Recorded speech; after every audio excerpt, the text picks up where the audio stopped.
días, buenas tardes a todos. ¿Cómo están? Bienvenidos al tercer ya día del mes sobre la ciencia 2025. Bienvenidos.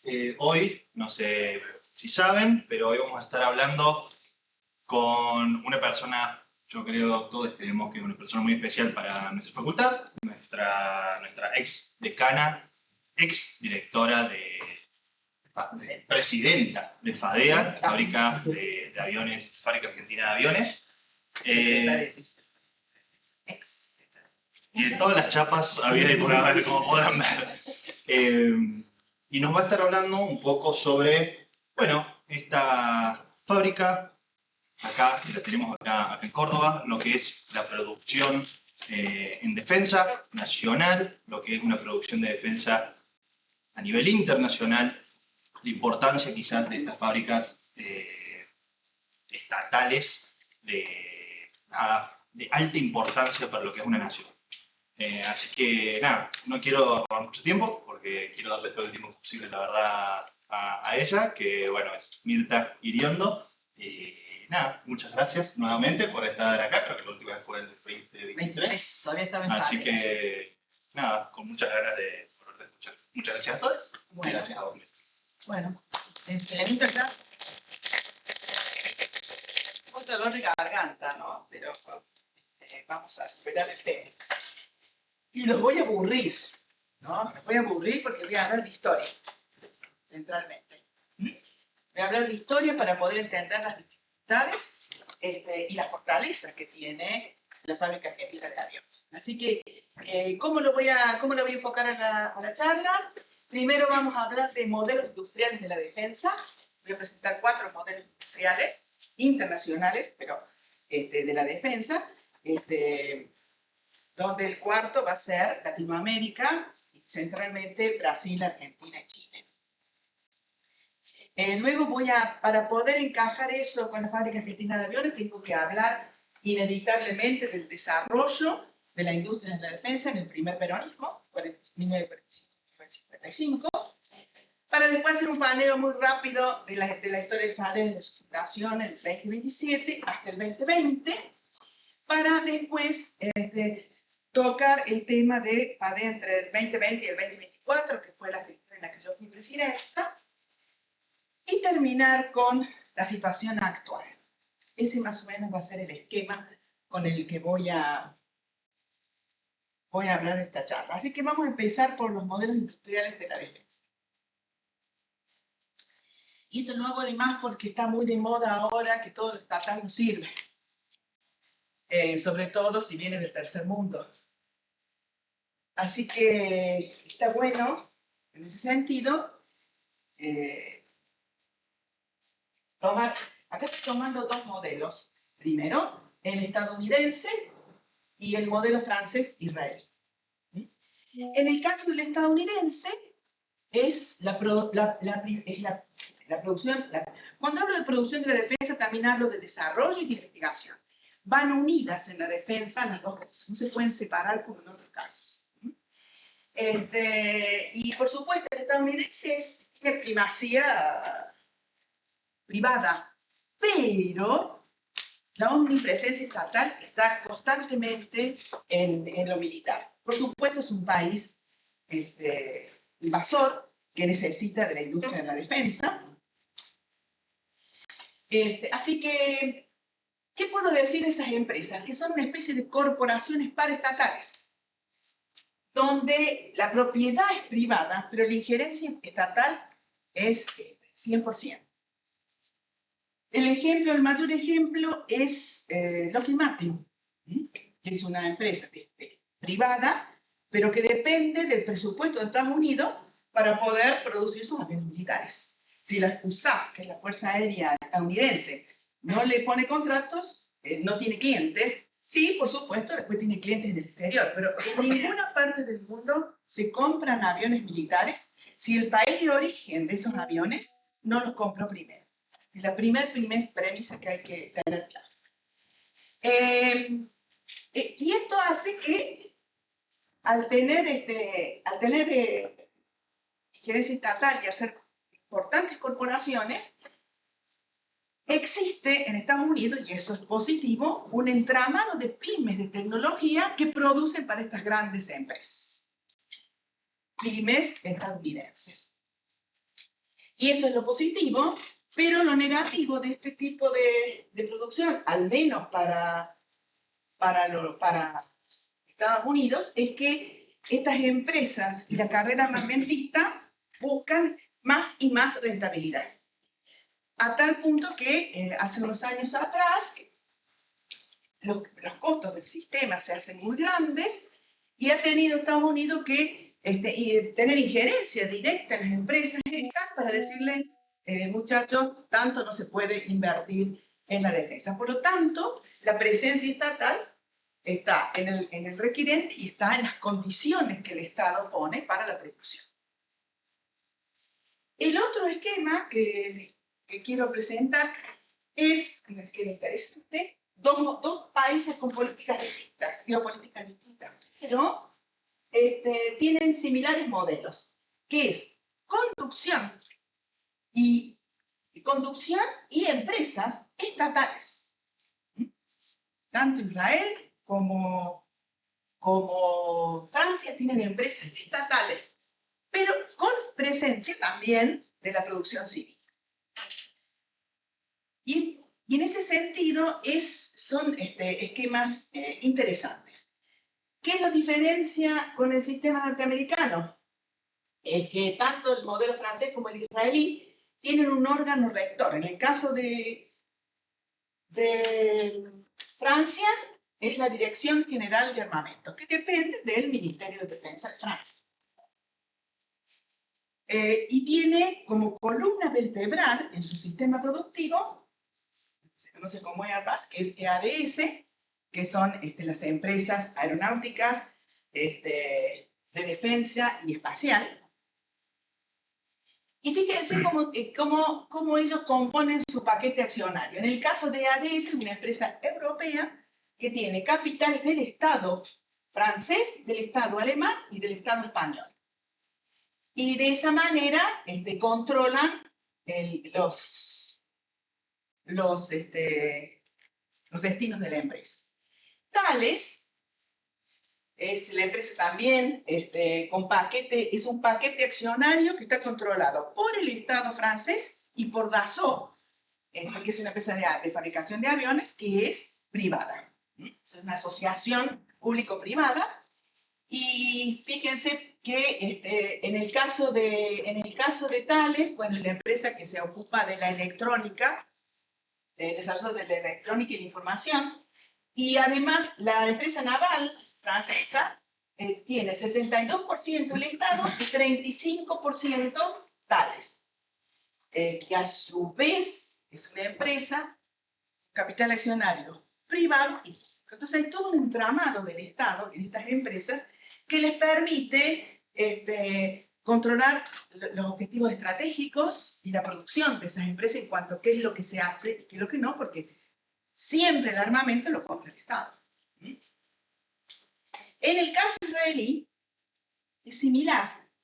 Tiene dos órganos rectores, que es el Departamento de Producción y Adquisiciones, que es el que se encarga de la producción, de los desarrollos estratégicos, y el CIBAT, que es la Dirección Internacional de Cooperación Internacional para la Defensa, que es el que se encarga de exportar armamento a los países, a los clientes que tiene Israel.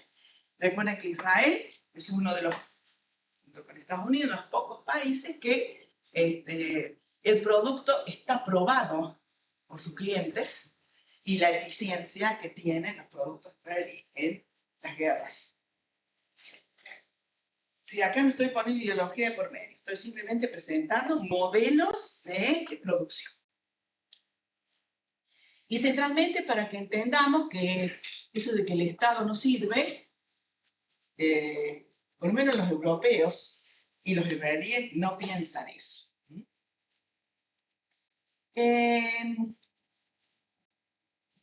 Luego, voy a tomar el modelo chino-ruso. Es un modelo totalmente estatal, tanto en China como en Rusia. Y allí ocurre algo similar. En China tenemos corporaciones, son grandes conglomerados de empresas de la defensa. Tenemos en la de aviación, electrónica, una empresa militar del norte de China y una empresa militar del sur de China, en todo lo que hace armamentos. Y en el caso de Rusia también tenemos, la primera es una empresa de armamento, cuando uno habla de armamento está pensando en ejército, una de aviación y la otra de naval. Y ahora nos queda el caso de América Latina. No voy a contar el caso de México, porque México produce aeropartes, no tiene industria para la defensa local. Lo que produce México, que tiene un buen desarrollo de la industria aeronáutica, son aeropartes para empresas privadas norteamericanas. En el caso de Brasil, tiene un entramado también con empresas privadas de industrias para la defensa, y el caso más emblemático es Embraer, en algún momento fue del Estado, luego no se hace como en la Argentina, no se privatiza totalmente, sino que el Estado queda con la acción de oro que la usa para definir los objetivos estratégicos de la empresa. La única vez que no se usó la acción de oro por parte del gobierno fue en el gobierno de Bolsonaro, que no puso el veto, porque la acción de oro es el veto, cuando la familia dueña que es una familia brasilera, la que tiene el paquete accionario mayoritario, la quiso vender a Boeing, no puso el veto. En todas las otras gestiones, el presidente había puesto veto cuando se quería vender a capitales extranjeros Embraer. En el caso de Chile, también hay empresas estatales, son ENAER de aviación, ASMAR de naval y FAMAE de ejército. Tiene un esquema viejo, ya anticuado en la producción, porque depende de los militares y de las conducciones militares. Y los militares cambian cada 2 años de destino.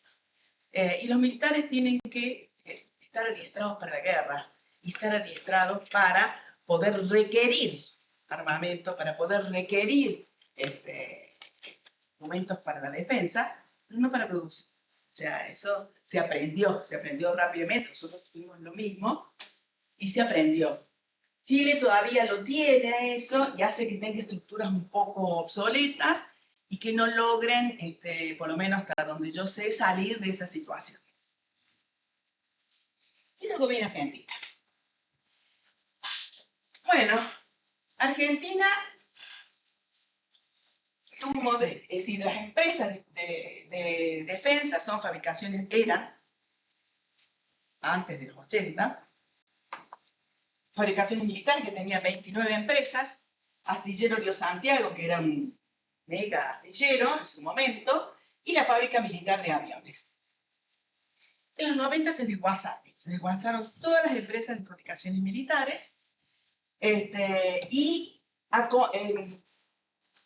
después del gobierno de Néstor Kirchner, primer gobierno del kirchnerismo, del peronismo, vuelven al Estado FADE y Tantano. Fabricaciones militares nunca, las empresas que se privatizaron y desaparecieron. Aquí quedaron 4 empresas. Y apareció una quinta empresa, una cuarta empresa, mejor dicho, por fuera de fabricaciones FADE y Tantano. Astillero Río Santiago siguió, pero también está en un estado, se la provincializó. Las empresas de defensa no se pueden provincializar. INVAM anda, y es capital accionario provincial, pero tiene toda una normativa especial que la hace posible que funcione. Así que apareció un nuevo actor en las empresas de defensa de INVAM y uno siempre piensa, bueno, ojalá tuviéramos más INVAM. Lográramos que todo este tramado funcionara.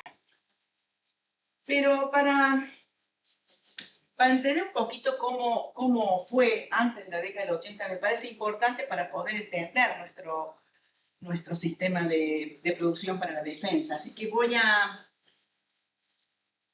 comenzar ubicándonos en el primer peronismo. siempre las cosas comienzan un poco antes. Así que lo que tengo que decir allí del primer peronismo, que el general Sabio, que era general y que era ingeniero,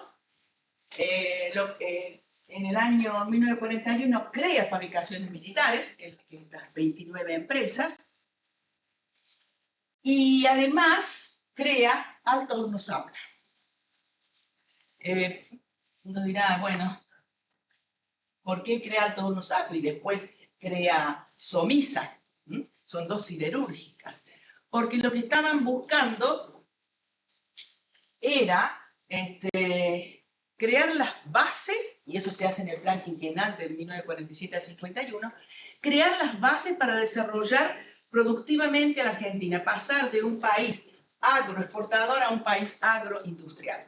Se crearon las represas, las hidroeléctricas, se crearon, bueno, por supuesto, estas dos Altos Hornos Zapla y Somisa que nos permitían materia prima hecha en el país, insumos hechos en el país, y todas las fabricaciones militares que también producían insumos para la defensa. Y por supuesto, siempre viene de la mano la ayuda, porque además eso nos permite crear un entramado de pymes. Y la ayuda se venía de un banco que nace antes del peronismo y que en el 52 se da el nombre de Banco Industrial de la República Argentina, que es quien daba los créditos a las empresas. Y ahora vamos a la aeronáutica. También la aeronáutica empieza antes del 45. Empieza con la creación del Instituto Aerotécnico en 1943, Instituto Aerotécnico, que después se transforma en lo que hoy es el Instituto Universitario Argentino. Y es un centro de investigación y desarrollo aeronáutico. ¿Y por qué es tan importante la creación de ese Instituto Aerotécnico? Porque sienta las bases de la producción en Córdoba, no menor. Y justamente con eso, ya yendo más a la fábrica militar que se crea en el 27, empieza a producir aviones en serie, porque nunca había producido aviones en serie. Estos primeros aviones, el IA viene por Instituto Argentina, y el 22DL, después vino el 24DL, que eran aviones hechos de madera. Pero la idea era producirlos en serie, empezar con esa producción y la planificación de esa producción. Luego desarrolla el Pulqui 1, Pulqui 2, una producción a reacción, que fue el Pulqui 1, le faltó el 1 ahí, fue el primer avión en Latinoamérica a reacción. Y luego se cree en el 51, porque la industria para las defensas, cuando hay planificación y se soluciona la sustentabilidad, derraman hacia la producción civil. Y el mejor ejemplo es se crea IAME, Industria Aeronáutica y Mecánicas del Estado, en el 51, y empieza a producir motores y vehículos como el rastrojero.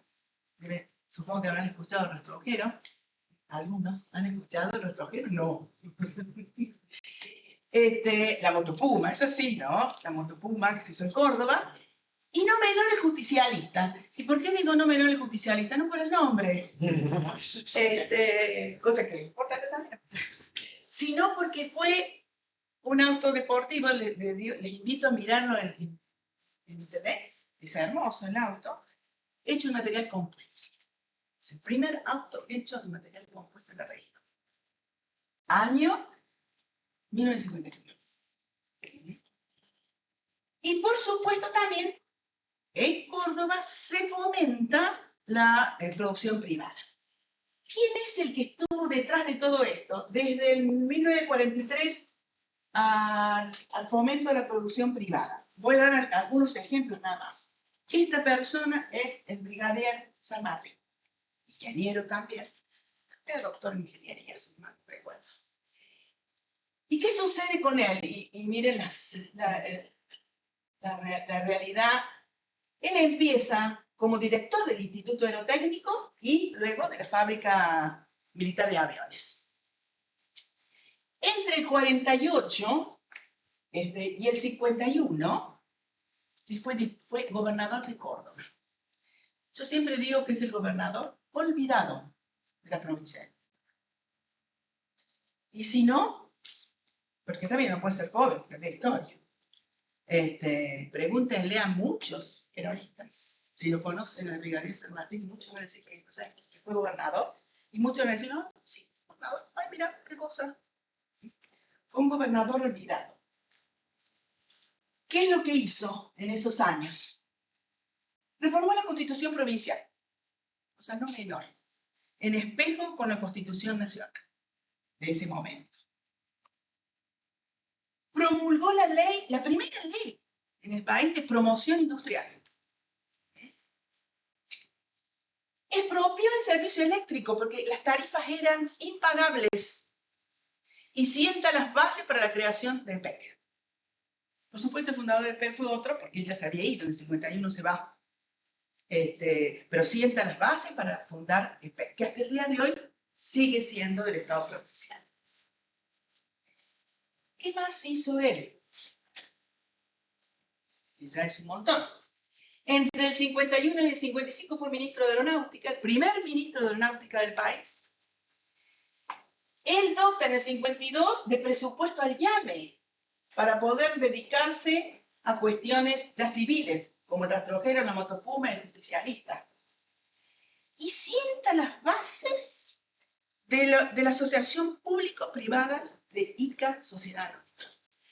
ICA Sociedad Anónima tenía paquete accionario, el 20% llame y el 30% Kaiser Motors Corporation y el resto capitales argentinos. Y de ahí sale el famoso, también les invito a que lo miren, Kaiser Carabelli. Y eso hace que florezca la industria, son las bases sobre las cuales florece la industria automotriz argentina. Por eso es que digo, lo que decía al principio, el Instituto Aerotécnico crea las bases para la producción local, metalmecánica de la provincia. ¿Qué pasó con él después? Con el golpe, él es detenido por corrupción, es mandado a la cárcel de Ushuaia, que había sido cerrada por Perón, y estuvo en la cárcel de Ushuaia durante 4 años, creo que fue. Fue Frondizi el que en la época de Frondizi lo sobreseen, quedó con la salud destruida, se fue a Estados Unidos y allí fallece el brigadier San Martín. Así que ahora, ya que tenemos este contexto, podemos ver no solamente la importancia de General Sabio en todo lo que hace la infraestructura del país para poder desarrollarse, sino del brigadier San Martín en lo que hace, por un lado, a la industria aeronáutica y por otro lado, a ese desarrollo de pymes y desarrollo de economías locales. Y acá está FADEA, porque todo esto de acá, del llame, el pulqui, los motores, todo eso se hizo en las instalaciones de FADEA. Les muestro muy rápidamente las instalaciones de FADEA. Son, en aquel momento, la fábrica militar de aviones y después la industria aeronáutica y mecánica del Estado. Son 220 hectáreas. Es un conglomerado que en algunas cosas ya está viejo, que hay que gastar dinero para modernizarlo, pero que tiene una cantidad de recursos, maquinarias, laboratorios importantes, que por supuesto también tiene la pista, y estas 220 hectáreas fueron en comodato a Fuerza Aérea para instalar la fábrica. Lo cual hace que cuando se quiere privatizar en la década del 90, la familia dueña de esas hectáreas se opuso. Esa familia es la familia Ferreira, la dueña del Palacio Ferreira. Ellos se oponen y entonces no tienen más remedio que en vez de privatizarla, tienen que concesionarla y la concesionan a la Lockheed Martin. Muy rápidamente, ya ahora yendo a FADEA, he partido de la fundación, que conté, la época del peronismo, el del 47 pongo nada más que el vuelo del Pulqui, parecía emblemático ponerlo ya, entrando a la aviación propiamente dicha, olvidándome de todos los demás consecuencias en la producción.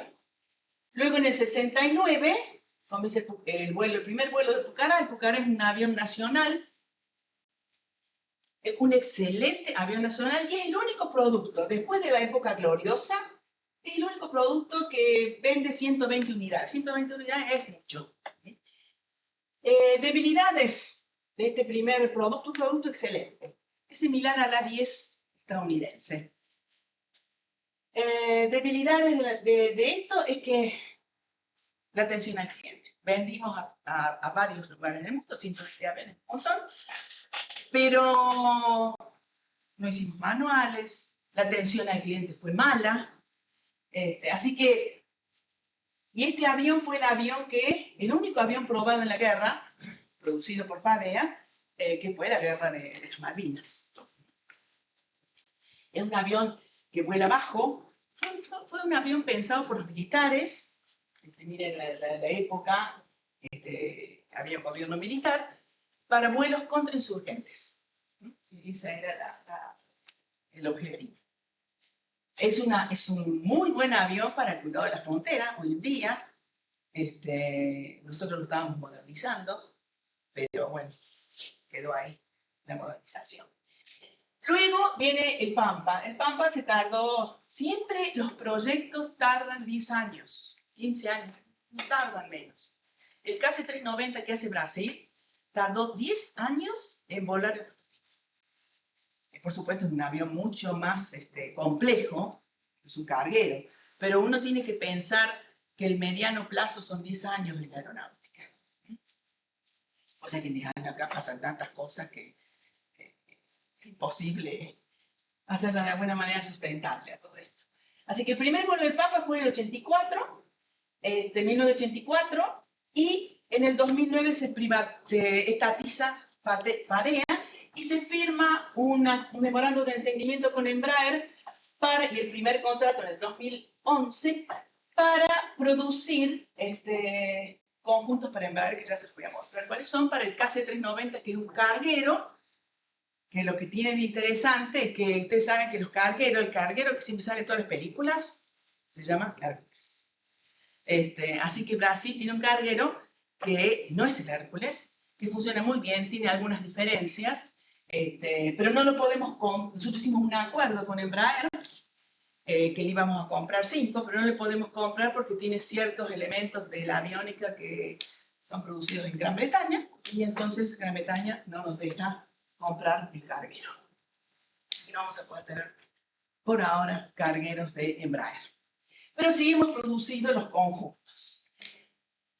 Luego en el 2015 aparece un Pampa modernizado, y el primer conjunto que se le hace a Embraer se hace en el 2015. Y también en el 2015 se hace el prototipo de un avión de entrenamiento primario, que es el IA-100, que vuela y después quedó en tierra, no se hizo más nada. Vino la época del macrismo y frizó lo que era la producción de FADEA. En el 18 se certifica, estaba la conducción del macrismo, se certifica el Pampa 3 y se producen algunos Pampa 3 hasta el 2020. Algo muy interesante que se hizo en el 2019 fue la alianza con Etihad para todo lo que es mantenimiento comercial. Y se obtuvieron certificaciones. Bueno, ¿qué pasó? ¿Qué cosas importantes tenemos de la gestión entre el 2020 y el 2024? Bueno, en primer lugar, la batería de subsidios que aparecieron. ¿Qué subsidios aparecieron? Apareció el FONDE, que es una ley que ya estaba de baja, se dio de baja el año pasado, por el cual las Fuerzas Armadas tenían su presupuesto para poder comprar material de defensa, con una prioridad. Primero lo nacional, segundo, si se podía reparar en el país, sino en el exterior, y después la compra en el exterior, en ese orden de prioridades. También apareció el PRODEPRO, que era un subsidio dado por el Ministerio de la Producción, en la cual se subsidiaba a pymes para comprar equipamiento para la producción, y eso nos servía para todos los proveedores que tenemos en Fadea nacionales de algunos productos, y 2 baterías para la ciencia y la investigación, que eran el PIDEF para la investigación. ¿Qué es lo que hacíamos con el PIDEF? Yo ahí estaba en el Ministerio de Defensa, fue en el 2007-2008. Sacábamos un tema que para la defensa era importante y lo publicábamos, y las universidades podían presentarse. La idea era, bueno, tiremos semilla, alguna de esas semillas crece. Y encontramos la relación con las universidades, que son las que nos pueden dar soluciones en la frontera del conocimiento. Eso eran los PIDEF, y los REPIFA es lo que sería un CONICET, vendría a ser. El REPIFA se hace en el mismo año que se hizo, interesante, se hizo el estatuto de CONICET, año 72, por menos del año, ¿sí? Muy interesante como está escrito, muy similares a CONICET, pero para todo lo que es defensa. Así que teníamos esa carrera del investigador, que la diferencia con la carrera de investigador de CONICET es que tenía objetivos. O sea, tenía que haber un requirente, un comité evaluador, y eso tenía que llegar a un objeto, a un prototipo. Entonces, un poquito diferente a lo que es CONICET, porque estamos en la defensa. Así que esas herramientas se pusieron en funcionamiento, algunas en el 2007, unas anteriores como el REPITFA, y otras ya en el último gobierno de Alberto Fernández. Y lo otro que era importante, los contratos plurianuales. No se puede fabricar aviones con un contrato de un año. Es imposible. Entonces necesitamos que las Fuerzas Armadas utilizaran el FONDEP para poder tener contratos plurianuales y poder planificar. No solamente nosotros, sino nuestros proveedores nacionales. Eso es lo que nosotros pensamos en aquel momento, el 2020 y el 2024, que nos iba a dar previsibilidad por los contratos plurianuales y sustentabilidad por el sostener ese sistema de investigación, desarrollo y pymes productivas. Y el otro punto que nosotros nos planteamos en aquel momento fue la consolidación de profesionales, profesionalizar los cuadros medios. Lo que no se puede permitir en una industria de defensa, y si no tomemos el caso de INVAP, es que la política penetre hacia abajo. Se tiene que lograr cuadros técnicos que acompañen estos procesos, y lo único que uno le tiene que pedir a un cuadro técnico, y esa fue mi función en FADEA, es que se acomode a los procesos y a lo que nosotros queríamos. Así que nosotros dejamos la mayoría de los gerentes y la mayoría de los jefes que venían de la época del macrismo, que se amoldaron a nuestro trabajo y que obedecían, como todo gerente, al directorio de la empresa en la producción. Esas dos cosas, hasta ahí logramos hacer. Ya voy a decir lo que no logramos. De las unidades de negocio, no logramos, nosotros tenemos mantenimiento militar y mantenimiento comercial, que el contrato lo habían hecho la gente del MAC que estuvo en Fadea en el macrismo, con Etihad Engineering. Etihad, ustedes saben que es la empresa aeronáutica comercial más grande del mundo, de los Emiratos Árabes. Entonces, lo que ellos plantearon, se lo plantearon al gobierno macrista, fue que ellos no querían estar en la empresa, pero sí querían asociaciones estratégicas, donde ellos salían a buscar clientes en la región porque querían dominar la región, y el trabajo lo traían a Fadea. Por supuesto, siempre es las negociaciones, cuánto me pagas la hora de nuestros operarios, ¿no? Pero eso nos permitía ingresar en ese mercado comercial y generar lo que sería una unidad de negocio sustentable aparte de la unidad de negocio militar. Pero ¿qué herramientas se necesitaban? El macrismo no logró sacar ninguna herramienta y eran dos, que son el depósito especial y los turnos rotativos. ¿Por qué el depósito especial? Porque el avión comercial es zona libre. Un avión que va de Perú a la Argentina, arriba es zona libre. Entonces, cuando uno compra un repuesto, lo compra, no lo nacionaliza, se lo pone al avión y el avión se va. Eso hace que sea rápido, lo que se llama el AOG, que es Aircraft on Ground. La aerolínea no puede parar una semana. La aerolínea tiene que llegar, le pones el repuesto y la aerolínea se va. Para eso necesita un depósito especial en el aeropuerto. Eso nos costó 2 años de pelea con el Ministerio de Economía en aquel momento, para que el Ministerio de Economía nos sacara una resolución para que FADEA tuviera depósito especial, porque lo tenían las aerolíneas y nosotros no. Así que eso lo logramos. Lo que no terminamos de lograr son los turnos rotativos. ¿Por qué los turnos rotativos? Porque la aerolínea comercial trabaja 24/7. No puede parar.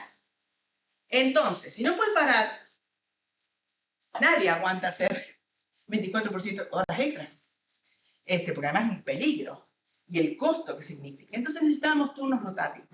Tuvimos algunas discusiones, hay problemas gremiales ahí.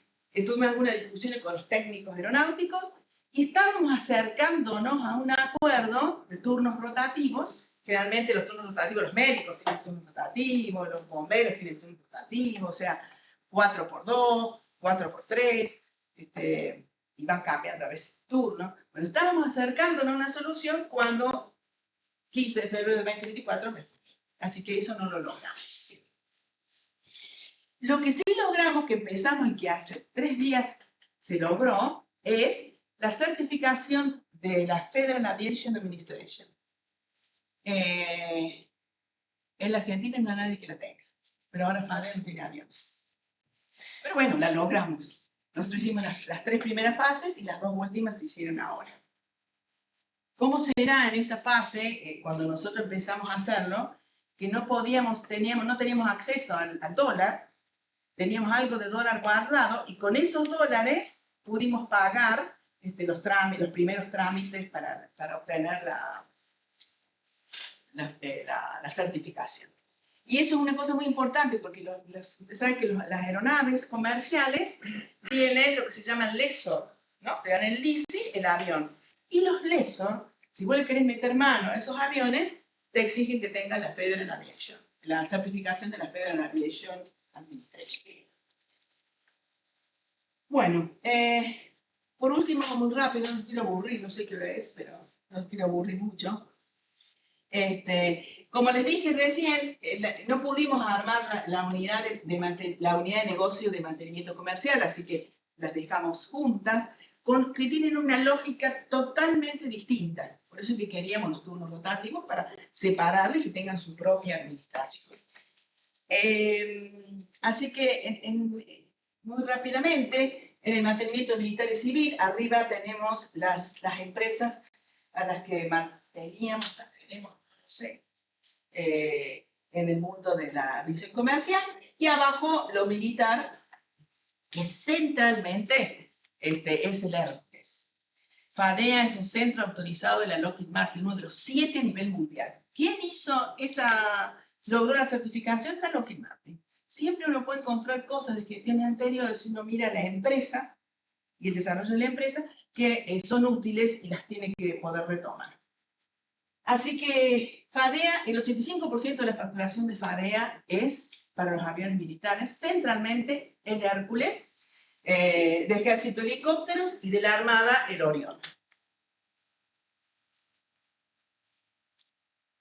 En el caso de modernización, era una línea que no se la tenía muy clara. En muchos países, las estructuras de los aviones duran 30, 40 años. Entonces, ¿qué es lo que se le cambia a los aviones? Y se le cambia el motor, se los remotoriza. No es fácil remotorizar un avión, ¿no? No es fácil, porque hay que encontrar las características del motor que anden, y lo otro es la aviónica. ¿Mm? Entonces, esa línea de negocio es una línea sumamente interesante, y hemos modernizado aviones para Fuerza Aérea, centralmente en Pucará, era algo que queríamos hacer, porque nos parecía que era un avión emblemático. Ejército helicópteros para la Armada del Orión, y para la Armada, vendría a ser, de Perú, se modernizó un Fokker 50. Y por supuesto, fabricación, que era lo que estaba más atrasado. Recuerden que el último que se fabricó fue en el 84, el Pampa. Entonces, en fabricación tenemos, por un lado, Embraer, que es Aeropartes. El contrato se hizo en el 2011 aproximadamente. Y después aeronaves, el Pampa y en el último tiempo el IA-100. Los aviones no tripulados para ejército y paracaídas. Eso se hizo mientras nosotros estuvimos. Una anécdota, hicimos un paracaídas de emergencia para ejército. Debe haber sido, necesitábamos importar, había cepo, necesitábamos importar, sigue habiendo cepo, ¿no? Les aclaro por las dudas, el que no sepa, sigue habiendo cepo para las empresas. Están los Bopreal y toda esta historia que a nosotros no nos sirve, porque nosotros tenemos que pagar por adelantado el material. Teníamos que traer tela de la India para poder hacer los paracaídas, y no podíamos traer la tela de la India porque, bueno, al final juntamos dólares y para pagarlo con dólares propios, para poder traerla a la tela. Pero mientras tanto el ejército le dejaban importar los paracaídas de Brasil, como si eso no costara dólares. Pero bueno, así fue.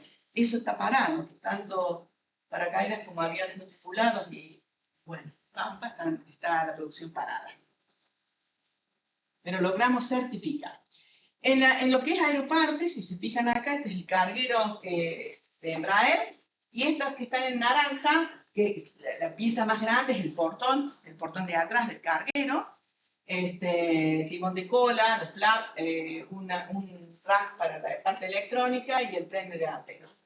Esos son las piezas que hacemos para el KC-390 de Brasil. ¿Y cuáles son los principales desarrollos en curso antes del 2024? Eso es lo que aclarar. Bueno, uno es el Pampa, obviamente, que seguimos con el Pampa modernizándolo, ya se había hecho el cambio de motor, y algún proceso que se comenzó yo creo en el 2015 por ahí, que es nacionalizar algunas componentes con pymes, y otras que se importaban del exterior, que fueran lo que se llama COTS, que es de estantería. Porque antes el Pampa, cuando se crea el Pampa, muy militar eso, todo era diseñado solamente para el Pampa. Y los costos ahí se van, pero a las nubes. Así que iniciamos ese proceso de nacionalización y de sustitución estratégica, en algunos casos importando productos COTS. ¿Qué es lo que se hizo? Bueno, se hicieron hasta al 2024, 31 sustituciones estratégicas. Se derramó 1.180.000 a la industria nacional por cada aeronave, y se ahorraron $1.200.000 respecto a los proveedores originales que tenía el Pampa. Participaron 7 empresas nacionales y 6 empresas internacionales. Los costos recurrentes, que es lo que aparece en cada unidad, se disminuyeron en $1 millón, se ahorró $1.745.000.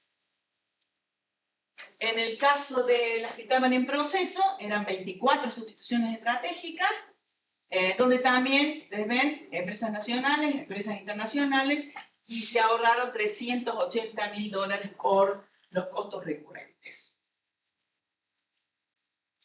Si uno mira la composición del Pampa, tiene un 65% que son internacionales. La planta motriz, no se fabrica aquí, y lo más importante, la aviónica tampoco, se le compran los ferreríes. Luego algunos sistemas como el sistema hidráulico, válvulas, y por supuesto la materia prima del acero, el aluminio aeronáutico no se fabrica en la Argentina, y hardware y consumibles. ¿Qué se hace en el país? ¿O qué se hacía en el país, digámoslo? La estructura, que es el fuselaje, cableados, cañerías, sistemas, partes y componentes de sistemas. Y estas empresas que están allí son empresas nacionales que participaban de estos desarrollos. Por ejemplo, Ben nos hizo un fatigómetro, que lo desarrolló Ben en sus instalaciones acá en Córdoba. Otras empresas son de la provincia de Buenos Aires y de Santa Fe. ¿Qué cosas se hicieron? Bueno, en primer lugar, el bloque 2, que es una simulación de pelea, porque el PAP es un avión de entrenamiento. No hacemos aviones de combate. Ni estamos en condiciones, y ahora mucho menos. Pero en ese software se simula el combate aire-aire. Entonces el piloto puede practicar combate aire-aire sin que se lo programa al avión y puede practicar el combate aire-aire, sabe si lo derribó, no lo derribó, etc. Ese es el bloque 2. Y después se hizo, que no sé, dicen que nosotros lo entregamos. Lo entregamos cuando estaba en FADEA, que es un sistema integrado de entrenamiento, que está todo digitalizado, los manuales, termina en un simulador. Nosotros lo terminamos, pero Fuerza Aérea no tenía las instalaciones. Parece que ahora tienen las instalaciones, entonces ellos dicen, ay, lo hemos hecho, lo hemos entregado ahora a este sistema. Pero bueno, FADEA lo ha entregado. Lo entregó en 2024, lo instala en la brigada este año.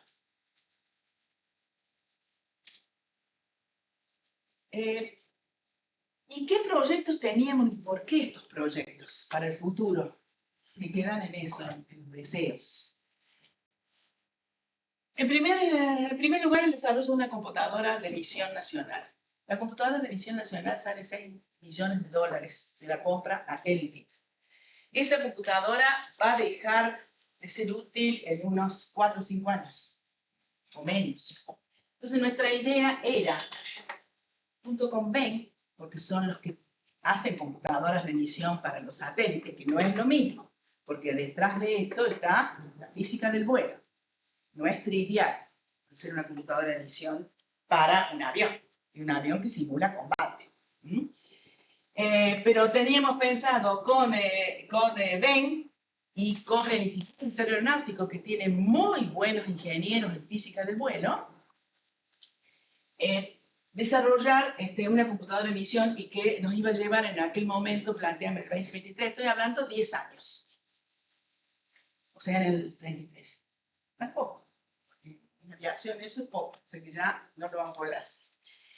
Lo otro que es importante, el multifunción display. Esas pantallas, el display sale $600.000, son como 4 esas pantallas, en un avión de entrenamiento. Eso lo podríamos hacer perfectamente también entre Ben e Inbal. Y la otra es el desarrollo de un radar, que siempre hemos querido tener un radar para el Pampa, que también estábamos trabajando en conjunto con INBAC. Estos proyectos quedaron en el olvido, ¿no? Obviamente, porque se requiere fondos para esto. Y fondos no hay más. Justamente con eso fue el IA-100, nuestra estrella. ¿Por qué digo nuestra estrella? Porque no diseñábamos un avión de cero desde el 84. Y se diseñó el IA-100 desde cero. Por supuesto, un avión de entrenamiento primario, que es un avión mucho más humilde, si se quieren, que el Pampa. Porque lo que nosotros planteábamos era, déjenle el nicho del entrenamiento a FADEA, porque no vamos a hacer un avión de combate. Hace poquito hizo sus primeros vuelos, y el objetivo del IA-100 era precisamente eso, desarrollar y potenciar el diseño y la fabricación en serie de un producto con altos estándares. Cosa que siempre ha tenido FADEA ciertas dificultades dificultades para respetar los estándares aeronáuticos que no son triviales de respetar. Abastecer, por supuesto, a las Fuerzas Armadas, un avión primario, íntegramente nacional, no menor y desarrollado de acuerdo a las necesidades de las fuerzas. El otro objetivo, bueno, fomentar el crecimiento de la industria aeronáutica nacional, desarrollando empresas, siendo FADEA la tractora de estas empresas. Y por último, insertar el producto en el mercado regional, aumentando la capacidad exportable de FADEA. ¿Y por qué? Porque cuando uno hace un producto, lo que tiene que hacer es estudiar todas las Fuerzas Armadas de la región. ¿Y por qué digo de la región? Porque nosotros podemos vender un avión accesible a las Fuerzas Armadas de la región. ¿Y cuándo uno lo puede vender? ¿Cuándo está el nicho para venderla? Está el nicho para venderla cuando uno va viendo cuánto es el tiempo de vida útil de los aviones de entrenamiento, empieza a bajar la curva y en determinado momento tiene que aparecer la otra. Entonces, teníamos ya fijado fecha para que el IA-100 ya estuviera en el mercado y habíamos firmado convenios con Paraguay y con Uruguay para vender estos aviones. Y había más, en la región había otros países que estaban ya empezando a decaer la curva del uso del avión de entrenamiento. Bueno, quedó ahí. Este avión, a diferencia del Pampa, fíjense, tiene 100% de diseño e integración nacional y agrega valor nacional, porque hay cosas que hay que importar, en un 70%.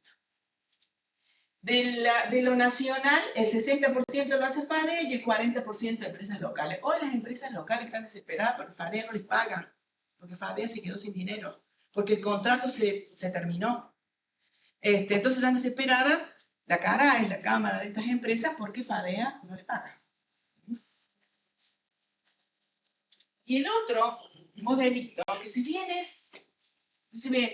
nos pegaron bastante por este avión no tripulado, porque, bueno, ¿nosotros qué hicimos? Sencillo. Le compramos a los chinos la estructura, porque la estructura es lo de menos. ¿Qué es lo que tenía interesante este avioncito?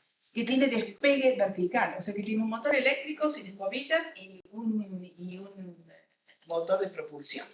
Entonces, desde el punto de vista de lo interesante de la física en el vuelo, los ingenieros del Instituto Universitario Aeronáutico estaban contentísimos de poder hacer ese diseño.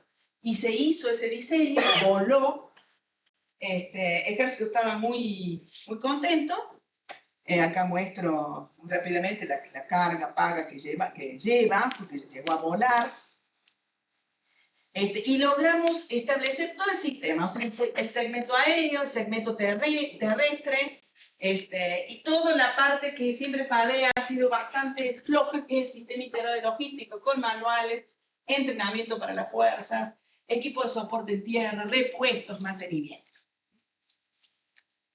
Bien. Y por último, afianzamos nuestras cooperaciones con INVAP, y vamos a hacer un avión no tripulado clase 2, y con BEN, que es la que nos hizo el fatigómetro. Ya termina.